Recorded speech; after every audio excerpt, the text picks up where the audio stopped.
In the Domesday Book of 1086, a mention was made of religious buildings here in Winwick. Today we know this as St Oswald's Church, which once stood in the county of Lancashire. However, due to boundary changes in the 1970s, St Oswald stands today in the county of Cheshire. Whilst the church today is surrounded by busy roads, in the 19th century and earlier, St Oswald stood in the heart of a farming community.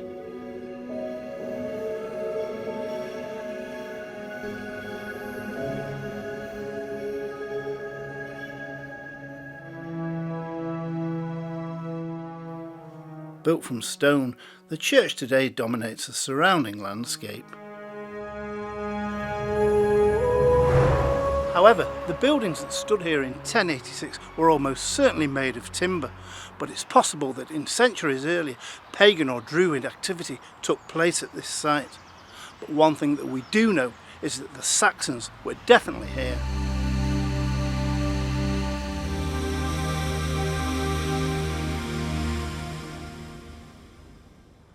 Now, the earliest parts of the church that remain today are believed to be the Legh chapel and the organ chamber, and these date back to 1330 AD. However, the tower also dates back to a grand old age of 1358.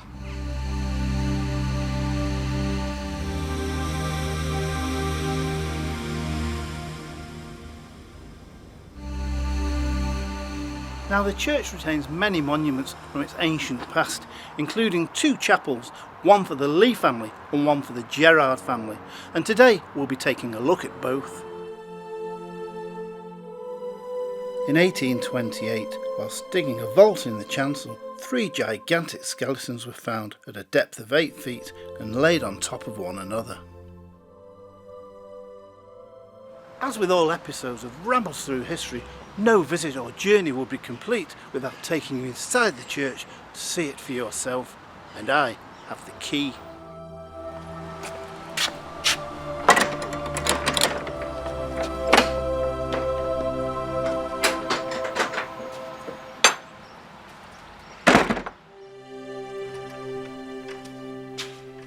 My first destination on entering St Oswald's had to be the Gerard Chapel.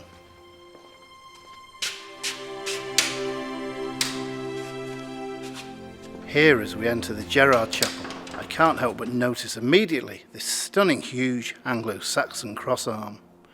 Ornately carved, this would have once been part of a stone cross standing to at least 18 feet high. Now, this stone crosshead was examined by archaeologists from Newcastle University. They decided, based on design and decoration, that it most probably dates from around about 950 AD.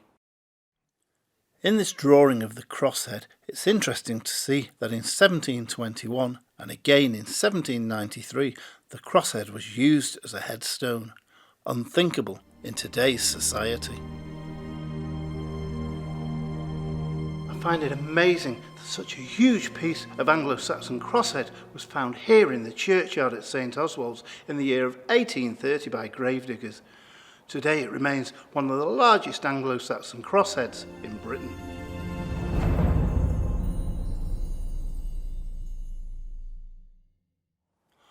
Also here in the Gerard Chapel is one of my favourite church artefacts, being that of the ancient stone fonts. You may know, as last year I found 2 fonts on my own that were left lying around, waiting to be discovered. Well, I just wonder how many people and how many children have been baptised in this font, dating back to the 14th century. To be able to visit St Oswald's today and see for myself the history that it contains is a great privilege indeed.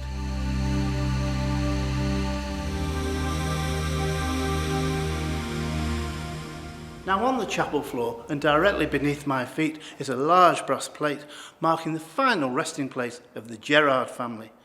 However, it's never been opened again since the Reformation.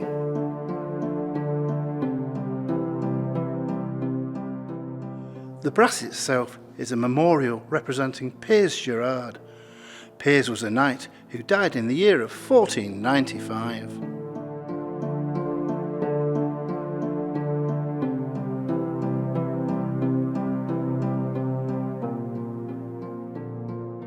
During restorations within the north clerestory wall, just above the Gerard chapel, was found this wonderful medieval stone-carved piscina.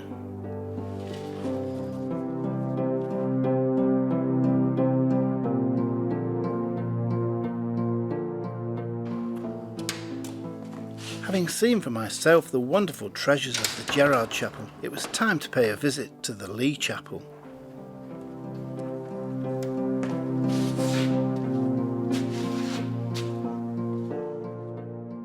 It's here, to the south of St Oswald, that we find the chapel of the Legh family. It's in this chapel that we find a memorial brass to Sir Peter and Ellen Legh, and dated to 1527 under the reign of King Henry VIII. I find the detail exquisite, and the memorial is of great interest indeed. And it's actually great to know that this is the only memorial that mixes together with both the military and the sacred. Though today the brass memorial is quite hard to see, here close by is a drawing from the 19th century highlighting the fine details of the brass dating to 1527.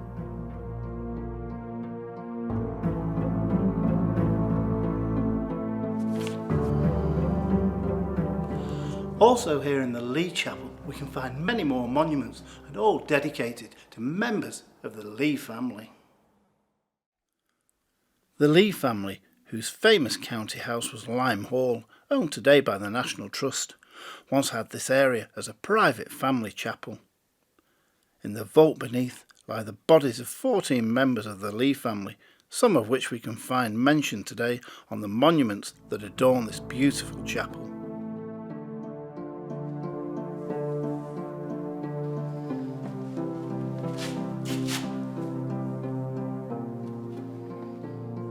Sir Peter Legh was a wealthy Tudor knight, but upon the death of his wife he was filled with remorse and became a priest, entering a monastery for the rest of his life.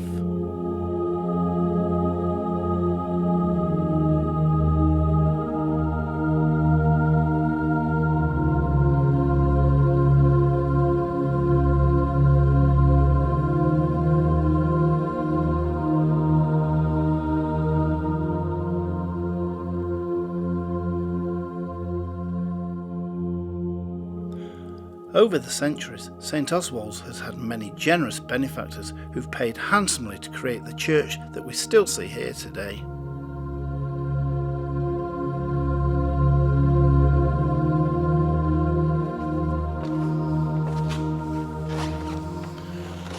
As with many churches that I visit and film today, most churches, and especially St Oswald's, has been built and created over many centuries. The church that stands today can be traced right back to 1330, with additions being added throughout the centuries up till 1849. Indeed, the Legh chapel that we have just seen dates right back to 1330, whereas large parts of the church that we see today are the result of rebuilding by Pugin between 1847 to 1849 on behalf of the 13th Earl of Derby.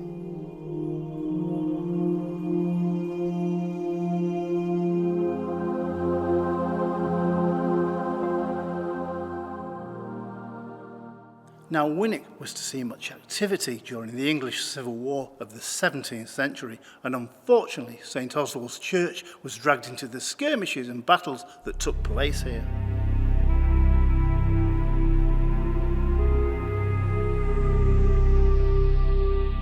Indeed, in an extract taken from William Beaumont's book about the history of Winwick, he writes, "The taking of the church was effected by some Parliament troops commanded by Colonel Ashton, who on their march to attack Warrington found a party of Royalist troops in possession of a well-fortified St Oswald's Church. They were summoned to surrender when some of the Royalists ascended the tower and tried to negotiate. One poor unfortunate soldier was shot and fell from the top of the tower. But in 1854, whilst gravediggers were digging a brand new grave at the base of the tower and somewhere near the steeple, they came across an unusual skeleton.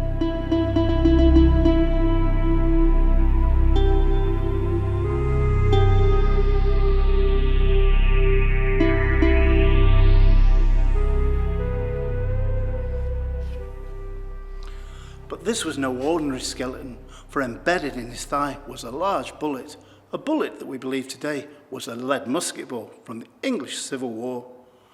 Was this skeleton the soldier who fell from the tower?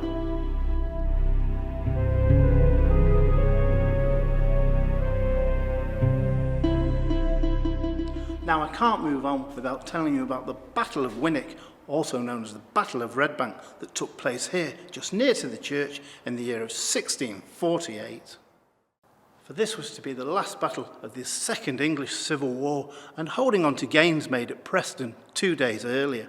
However, it also saw the total disbanding of the Royalist infantry. The Battle of Redbank consisted of an initial stand by several regiments of the Royalists.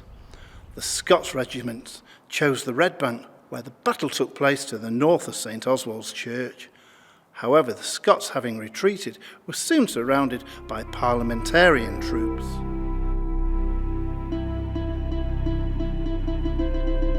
Now, the tower here at St Oswald's was originally constructed in 1358, whilst the spire was rebuilt in the year of 1869. But it's here on the west face of the tower that we find a magnificent pair of doors. To either side of the doors are two restored statues. One represents St Oswald himself and the other depicts St Anthony and his pig. Many versions of what the Winwick pig represents survive in local folklore, but like many of the tales, most are untrue. The truth of what the pig really represents is actually quite simple.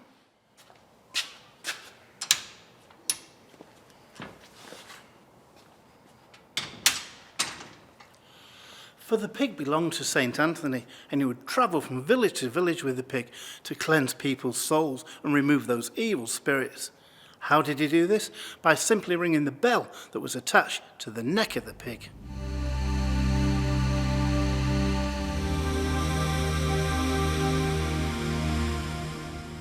Now, St Oswald's is an ancient church, and of that there is no doubt at all. And through the centuries, it's seen many historical events, including the Civil War.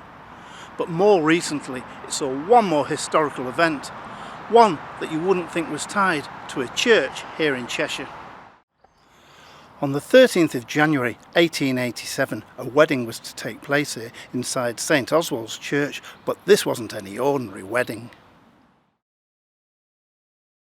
The bride was a local girl, a girl from a local farming family, and her name was Eleanor Pennington.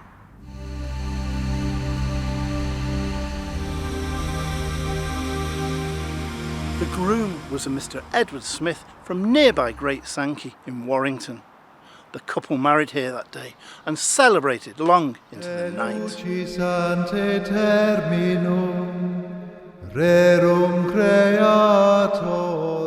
It's here at St Oswald's that you can still see the marriage certificate for yourself. Now, Edward was a naval officer and he served on many of the White Star Line vessels. However, he was then privileged enough to be given the captaincy of the Titanic. But on a dark, cold night on the 15th of April 1912, at the age of just 62, it was Edward who famously courted disaster when his ship Titanic struck an iceberg in the North Atlantic on its maiden voyage. Captain Edward Smith was to perish that night in the freezing cold, along with 1,500 other poor souls.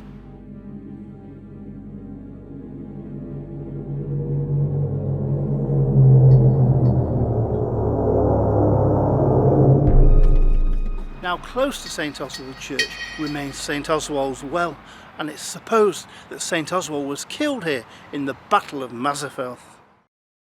The well still exists today and is recorded by Historic England. Its depths believed to be around 6 feet and around 3 foot square in size, with 3 steps leading down to the water.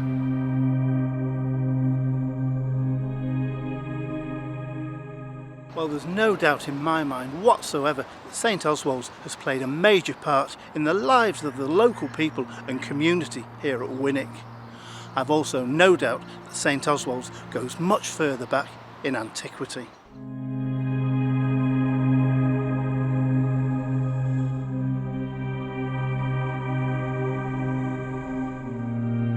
From Saxon times through to the present day, St Oswald's Church still remains an important historical place of worship, and it's for this reason that St Oswald's should be preserved for future generations to enjoy.